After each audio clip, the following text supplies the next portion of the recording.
This is a show about the ferocious pursuit of incremental growth from the inside out. And it's also a show about whatever else I feel like talking about, no matter how random, irrelevant, or confusing the subject might be. You are listening to the Emotionally Excellent Man Show, and I'm your host, Jason McKenzie.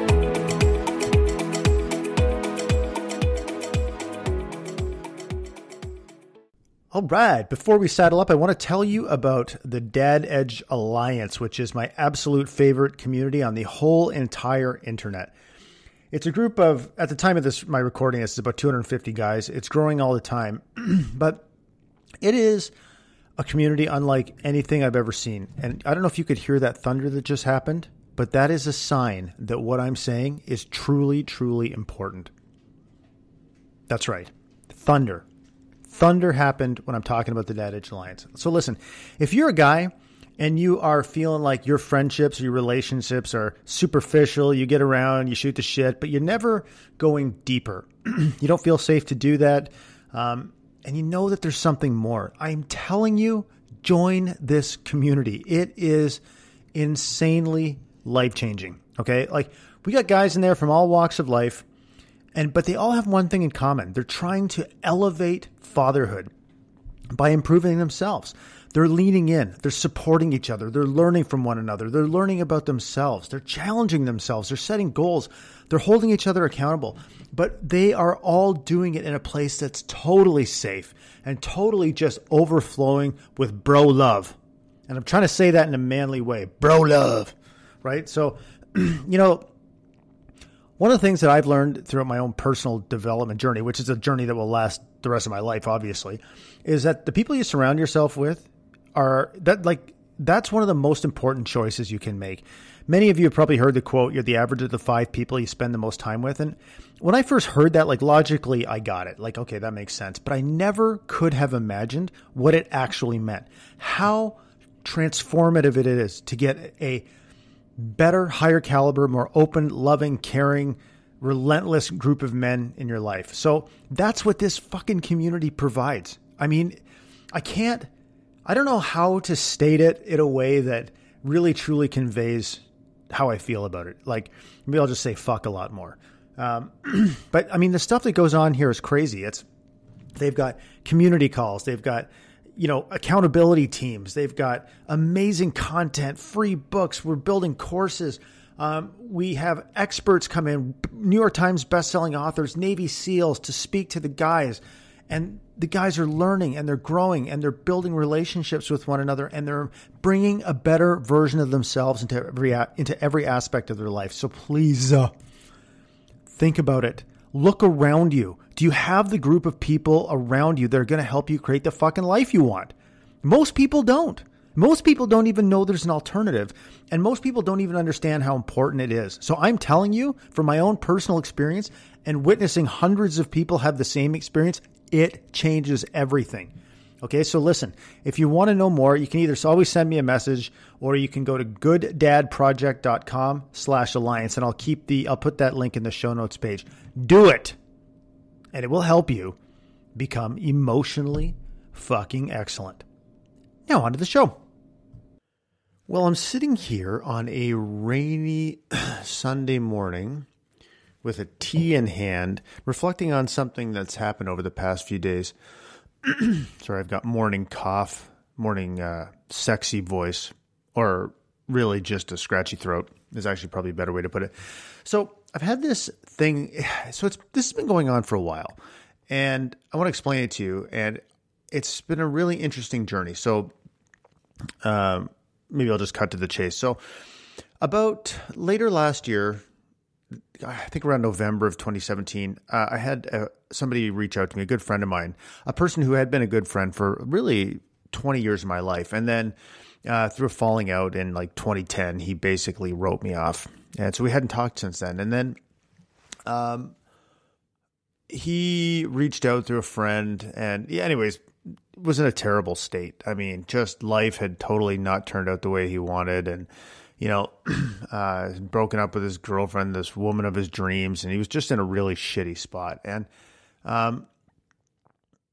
without going into all the detail, because it doesn't really matter, over the last, say, 6-7 months, we've talked on and off, and I've always tried to, really tried to listen to him and really validated him and really tried to encourage him to change. And he's always been, he's one of these people who has a real poor me attitude. Like, life happens to me. I can't even imagine why things aren't going the way I want. Everything is shit. I hate my fucking life, blah, blah, blah. And, to me, as an objective third party, who's got some experience in, helping men who are ready to change go through this kind of thing, it's fucking obvious to me why his choices are creating exactly what he says he doesn't want. It's harder for him to see it, obviously. And plus, he's got nobody to talk to about it. So, I mean, really, most of the shit stays in the echo chamber of his own head, which is never a fucking good idea, ever. And so I have grown weary, let's say, of this same cycle, because I think 90% of the conversations that we've had are in some way related to him and how shitty his fucking life is and how it's impossible to change and blah, blah, blah, all that kind of stuff. And, he never asks me how I'm doing. Not that I don't want to sound whiny about that, but I mean, like, a mutual friendship is one where you talk about each other's lives. And so, but what I find interesting is that I know the guy is not in a place to hear the change talk that I want to tell him. I know that. Like, logically, I know that. But I keep fucking doing it. And so, and I know I'm not being effective. Like, I get it.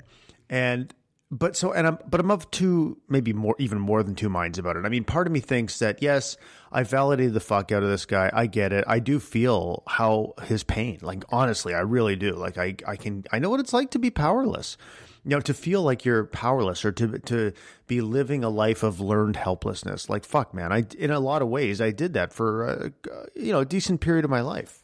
And so I can totally relate to what that feeling feels like. And on the other hand, and so I know he's not ready to change. Like, I know what it was like for me when he's not ready to change, when I wasn't ready to change. But on the other hand, I also know that nobody's going to fucking tell him the shit in a way that I can tell it to him. Although now that I'm saying that out loud, that just sounds like an ego thing, because the way I'm telling it to him is not fucking effective anyways. But I feel almost a responsibility to try to find some different ways to tell him what I see to be the truth. And I've tried, like, being very gentle about it for a long time. And quite frankly, I'm fucking done. I am so done with it. Like, it's so tired and pathetic, and I'm not interested anymore. We haven't been friends for a long time. I feel like I've given it the old college try to the best of my ability. So earlier this week, this guy, let me just give some background. What this guy does is, he's a very emotionally he's 46 years old. He's a very emotionally childish person. He's clingy and insecure, and like, he's got a lot of characteristics that would never, like, make him unappealing in a relationship with a female. Like, obviously, no healthy, well-adjusted female wants to be in a relationship with a man-child like this, right? So, so his relationships never work out. And then for his whole life, he's tried to comfort himself by buying expensive shit and then getting into fucking financial trouble. And he always does that, and that never works. And so, it's just a repeating pattern. And then of doing the same shit over and over again, and just, like, literally pretending he's got no idea why things don't turn out the way he wants. And I shouldn't laugh. It's not funny at all. It's very sad, actually. And so just last week, it's hard to, I want to give as much context as possible without giving too many details, because it doesn't really matter. But anyways, bought this house, fucking disaster. He bought it to be with this girl that was obviously not that into him, but he was so desperate he couldn't see it. Anyways, then he just found out that he's got, like, a huge water problem. Like, he's trying to sell this house. Now he's going to have to put a shitload of money into it. It's just one more thing, one more piece of evidence to him that fucking nothing ever goes his way. And so he sends me this email, text the other day, and he goes, I hate, blah, blah, blah. I hate my fucking life, fucking shit, blah. And I've asked him if he's not suicidal. I mean, I've asked him this a number of times. He's not suicidal. But, and I finally was like, okay, dude, I'm fucking done. Like, shut the fuck up. Okay.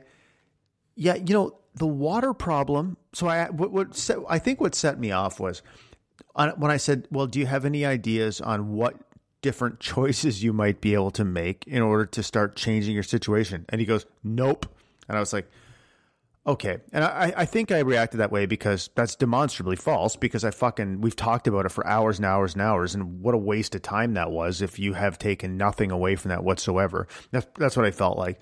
And so I just fucking sent him this long ass text and basically told him to get his fucking shit together. You keep doing the same shit over and over and over again. You keep expecting a different result. You've invested no time in yourself. You are, it was pretty direct, let's say. And I said, you only know how to be a victim, man. You're 46 years old and you only know how to be a victim. And if you want to change, which is obviously your fucking choice, but if you want to change, you're going to have to make different choices. But right now, you're just a fucking victim. And so this is how he took that. And I said, I know you're going to get all offended by this and whatever, and probably write me off and never talk to me again. And I get that's how you roll, man. But you know what? You need to hear it anyways. I think you need to hear it. I'm not 100% sure he needed to hear it, but that's what I said at the time. That's how I felt in that moment, because I was kind of pissed. And even though I knew what I was doing was not effective, and so I'll get to that in a minute. And then so the next day he's like, my house is going to cost $20,000 to $50,000 to fix. And then he goes, thanks for picking me apart yesterday, Jay. And I'm like, there you go again, man. You're being a fucking victim again. So instead of looking at this, yeah, it sucks that you've got to put that money in your house. You know what? We had to put 20 grand in our basement too. It fucking hurt. We had to put a new roof on our house. It's the fucking cost of homeownership, and it sucks sometimes. But I said, there you go again. You're being the fucking victim. So instead of looking at the substance of what I have to say, all you do is you feel attacked and you use, and blah, blah, blah. And just, you know what, dude, if you ever want to change, I would love to help you. I've changed my own life. I've fucking been where you are, or, in some relatively close to where you are. You ever want to change? I'm here. But if you want to keep fucking being the victim and just bitching about how shitty your life is, fuck off and find, I'd say that, but I mean, that's what I was feeling, but find somebody else to do that, man. And so I'm sure that, and what I also said to him is, typically what you do in a situation like this is when somebody says something you don't like, you get hurt and defensive, and then you write that person off for the rest of your life. Those choices clearly don't seem to be working out for you. So you can go ahead and do that to me right now if you want to. Obviously, you can do whatever you want. But think about it, because it doesn't really produce the end result that you're looking for. So anyways, but the point of all that was, why do I keep doing that? So I suspect I framed it in a way where he's not going to get back to me again. But anyways, as I'm riding I went for a unicycle ride on Friday night. And as I was thinking about this, because I do some great thinking there, I'm like, I wonder if I can't seem to, and I don't want to say I can't help myself, because obviously I can help myself. I'm making a choice to get engaged in this way that drives me crazy. So, but I guess the question is why, right? And I wonder, as I was riding my unicycle, I'm like, I feel like maybe when I'm, quote, yelling at him, I wonder if I'm yelling at myself. I wonder if I'm being so forceful about it because I'm trying to remind myself as passionately as possible never to fucking go back to that place. And then I started thinking that what does that mean? Does that mean that I am running away from the past as much, or, in some way, versus maybe even as much as running towards where I want to go in the future? And what does that even mean? Is that even a bad thing? How much does it matter if I am driving, making choices based on where I do, that I'm making choices to prevent myself from going back to where I was, versus making choices that get me, setting a clear direction and making choices that will move me towards that, And I'm obviously doing that. I mean, I do that a lot in my life, but I feel like that must be the idea of running from something. If that's true, I feel like that must be holding me back in some way. And I'm just thinking I'm not really 100% sure how to think about it. Like, because if I'm doing something that I know is not effective, like, so in talking to this guy, I'm doing it and I know it's not effective. I'm fully self-aware of that. And yet I'm doing it anyways. So, which tells me that there's something important there. Like I'm being triggered in some way. I don't want to say triggered. It's such a fucking buzzword, but not, you know what I mean?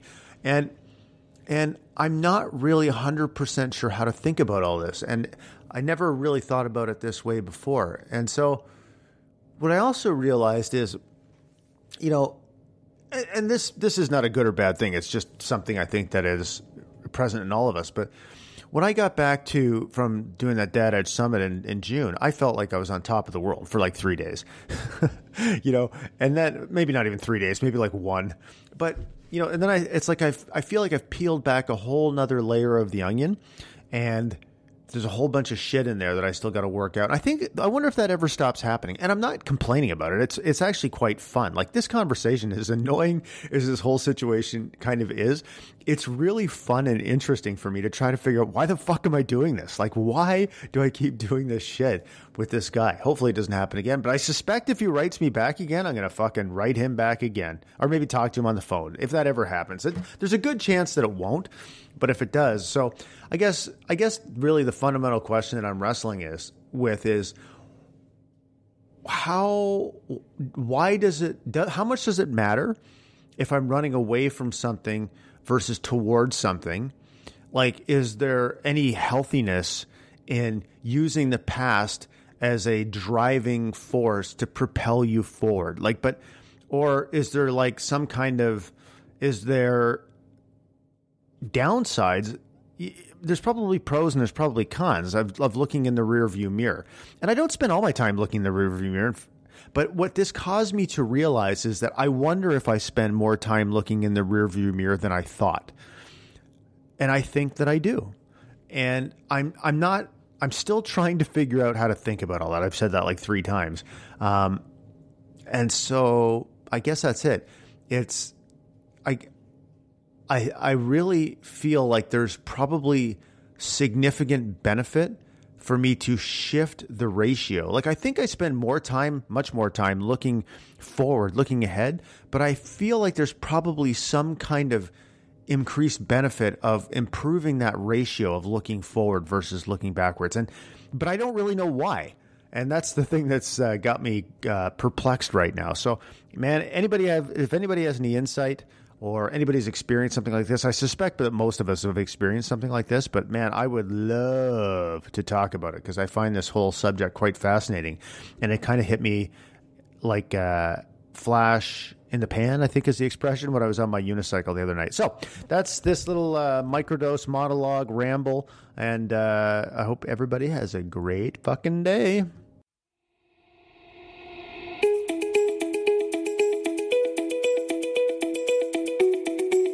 Thanks for listening to the Emotionally Excellent Man Show. Now, go own your shit like the powerful, handsome boss man that you are.